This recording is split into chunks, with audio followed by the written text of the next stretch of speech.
Hello,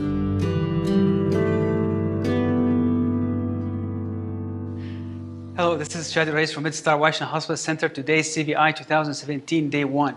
This is CVI YouTube channel, and with me is Britt Oestreich. He's a third-year general cardiology fellow going to interventional fellowship next year. Welcome, Britt.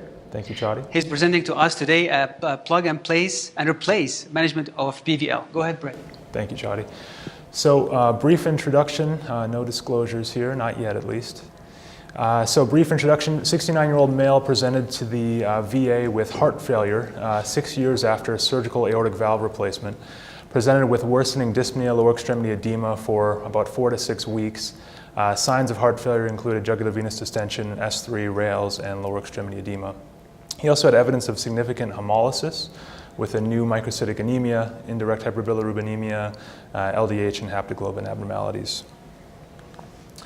Past medical, I'll highlight pertinent findings, most significant of which is his history of severe aortic stenosis, for which he underwent a bioprosthetic aortic valve replacement 6 years prior to the current presentation.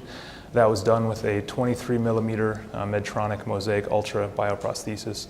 He does also have hypertension, hyperlipidemia, and a prior nephrectomy following renal cell carcinoma. On presentation to the hospital, transthoracic echocardiogram was attempted. However, it was very challenging due to poor windows and patient body habitus. Based on the limited views and the clinical presentation, there was concern for aortic insufficiency, and so we did proceed with a transesophageal echocardiogram. So here is a long axis view of the aorta, and you can see severe aortic insufficiency. On this view, it's a little tough to discern exactly where that is coming from. Without getting into all the pictures, I'll say it was a very detailed study, but here's a few more. So here's a still frame, again highlighting the same long axis view. Here you can kind of get a hint of where the leak is, and we thought it was kind of anterior near the right coronary cusp. And here's a short axis again. Here you see just turbulent flow. It's hard to discern exactly where that is. But here, if you take it in a different cycle, you can actually see what appears to be a defect around the valve, and then obvious color flow coming from that defect. So again, we thought this was coming from the right coronary cusp or near the right coronary cusp in the anterior portion of the valve, and paravalvular, not central. Here's a transgastric view that again highlights that suspicion and shows that it does appear to be a single jet and not, multiple defects. And again, highlighting that this is severe paravalvular leak. He did have a gradient across the valve as well of 37 millimeters of mercury, along with diastolic flow reversal in the aorta and a pressure half time of 206 milliseconds, all consistent with severe paravalvular regurgitation. So assessment and plan, as I've alluded to, this was severe bioprosthetic aortic paravalvular leak, anterior location adjacent to the right coronary cusp. So the plan was to proceed with a transcatheter PVL closure using a Amplatzer vascular plug.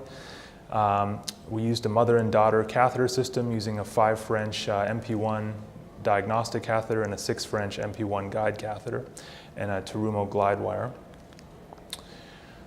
So unfortunately, the image on the left doesn't project real well, but it's angiography just demonstrating again the PVL. On the right screen, you can see we have successfully crossed the defect with the mother and daughter catheter system, and we have a 12 millimeter AVP2 device. But then even in this image, you see the valve is rocking as well. Correct, yeah. Let's see, and I tried to go back, there we go. So here again is live TEE. So this is with the 12 millimeter device deployed, and you can see the disc in the LVOT. And even with this, we have severe PVL ongoing. That you just deployed one disc, the second one is not deployed yet. Correct. Okay. Yeah. So here's again the transgastric view, but it appears that we have the left ventricular side occluded as best we can tell, and we still have very severe PVL. So at this point, that device was retrieved, and a second attempt was made at a larger device, this time a 16 millimeter AVP2. Again, here's just the fluoroscopy. and similar TE. Nice. So better than what we had from the 12 millimeter device, but still suboptimal, probably moderate at least. So persistent moderate to severe PVL after both AVP2 plugs. So again, that device was retrieved. The patient was brought to the ICU, and the case was discussed with surgery, for consideration of a redo surgical AVR. His STS was only 5.9%. However, he had several comorbidities that aren't captured in the STS, and he was turned down by the surgeons. So the plan was made for a transfemoral valve-in-valve TAVR with a 23 millimeter S3, hoping that the sealing skirt would seal the PVL.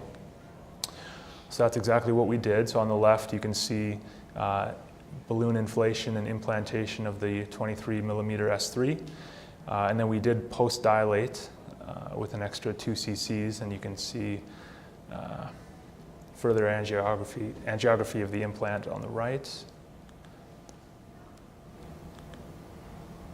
Here's a still fluoro showing the valve and how it's seated inside the bioprosthetic valve. And here you can see the fluoroscopic markers that are at basically the top of the Medtronic mosaic valve struts. Here's just a picture highlighting kind of what that looks like with the bioprosthesis and the valve. What was the coronary heights in here? So we actually, valve-in-valve, we didn't do a TAVR CT beforehand, given his CKD3, and it had actually worsened on presentation. So it's dry CT? Correct. You can see, okay. Dry CT for peripheral measurements, correct. And here's our post-TAVR TE echo images. So again, there is still some leak. We said trace to mild, but significantly better from what we had initially. And mean gradient came down from 37 to 25 millimeters of mercury. And we had resolution of the diastolic flow reversal in the aorta. So we thought this was a successful transcatheter valve-in-valve with an S3 for bioprosthetic aortic PVL. And we feel that the unique design of the TAVR sealing skirt will help and be useful in future PVL cases. Great. I mean, this case highlights two things. Number one is the interventionist when to stop. I mean, a lot of this tempting just to deploy the death, see what happens, but you stopped at a very critical point and pulled back and brought back the patient to study the case again. And number two, I have a question for you. Why you picked S3 compared to Evolut? Somebody will argue with this big valve, you are kind of sealing more and avoiding the PVL.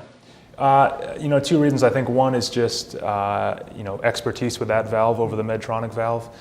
In our institution, and then two was, we felt that the sealing skirt, if we deployed it just low enough, that it would still cover the defect. So. Yeah. And as we have a nice scaffold from the surgical valve to mount. Correct. On it. Yeah, correct? Exactly. Great case. Watch this case and the others from CVI 2017 YouTube channel. Thank you, Brett, for your time. Thank you.